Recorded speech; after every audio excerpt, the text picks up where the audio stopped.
हमारा कंप्लीट हो गया और वन साइड से आगे से होगी कंप्लीट।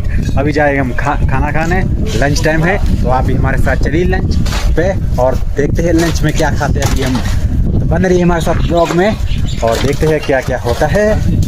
तो दोस्तों हम आ गए होटल पे और हम कर रहे हैं लंच। अभी खाएंगे हम मोमोज। हेलो, यहाँ सूप तो आ गया है, देखते कैसा टेस्ट होता है इसका, कैसे रखता है।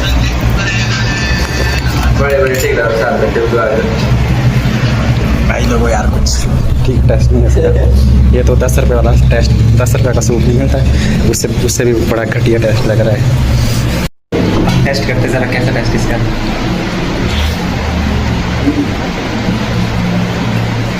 ठीक ही है।